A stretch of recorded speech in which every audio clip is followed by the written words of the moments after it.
আজ বানাবো এঁচোড় চিংড়ি, যার জন্য এই বড় সাইজের চিংড়িগুলো আমি নিয়েছি। এই চিংড়িগুলো ভালোভাবে পরিষ্কার করে নেব। মাথা থেকে যে নোংরাটা থাকে সেটা বের করে নেব। পিঠের শিরটা কেটে পেটের ভেতর যে নোংরাটা থাকে বের করে নিয়ে ধুয়ে নিলাম। এরপর মাছটাকে ধুয়ে নুন, হলুদ আর 1 চামচ ভিনিগার দিয়ে ভালোভাবে মাখিয়ে নেব। এরপর এঁচোড়টা কেটে নেব। আমি এই বড় এঁচোড়ের অর্ধেক অংশই কাজে লাগাবো।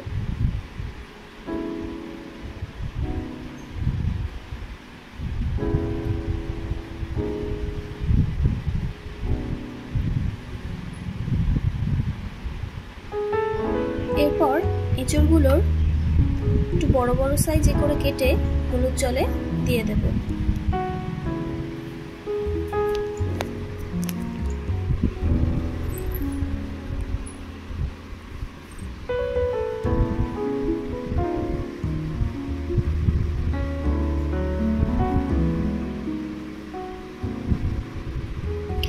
এইভাবে সম্পূর্ণ এঁচোড়টা কেটে নিয়ে এরপর ডেচকিতে একটু জল গরম করে নুন হলুদ দিয়ে তাতে ডুমো করে কেটে রাখা আলুগুলো সেদ্ধ করতে দেব। আলু সেদ্ধ হয়ে গেলে তুলে নেব। এরপর ওই জলে এঁচোড়গুলোকেও সেদ্ধ করে নেব। এদিকে মশলা তৈরি করে নেব।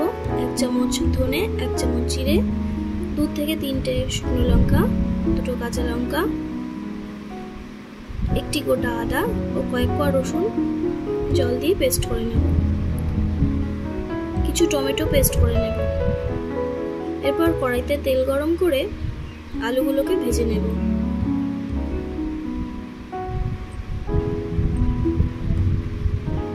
আলুগুলো যতক্ষণ হচ্ছে এদিকে এঁচোড়গুলো সেদ্ধ হয়ে গেছে তুলে নেব।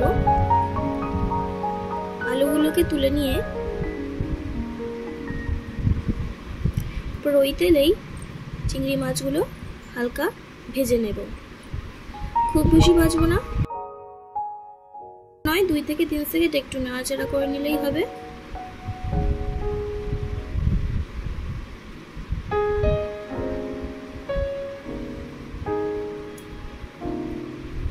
চিংড়িগুলো ভাজা হয়ে গেলে তুলে নেব।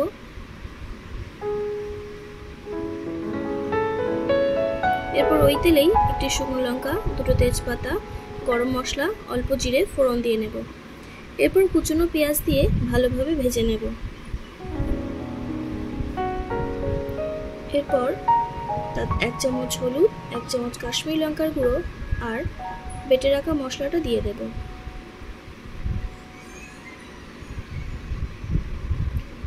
মশলা দিয়ে খানিকক্ষণ কষে নেব। এরপর টমেটো বাটাটা দিয়েও ভালোভাবে কষে নেব। টমেটো থেকে যতক্ষণ না কাঁচা গন্ধটা যাচ্ছে ততক্ষণ আমি কষে নেব।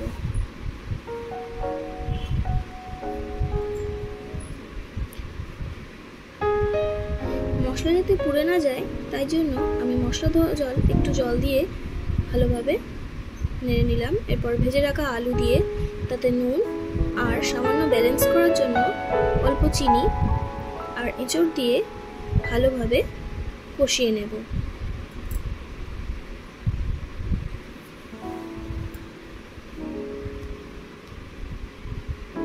মশলা যাতে বারবার পুড়ে গিয়ে লেগে না যায় তার জন্য মশলা ধোয়া জল দিয়েই আমি এঁচোড় আর আলুটাকে ভালোভাবে কষে নেব। 5 থেকে 6 মিনিট এইভাবে কষতে থাকব। এরপর ভেজে রাখা চিংড়ি মাছ আর গ্রেভি বানানোর জন্য সামান্য জল দিয়ে আরো কিছুক্ষণ ফুটতে দেব।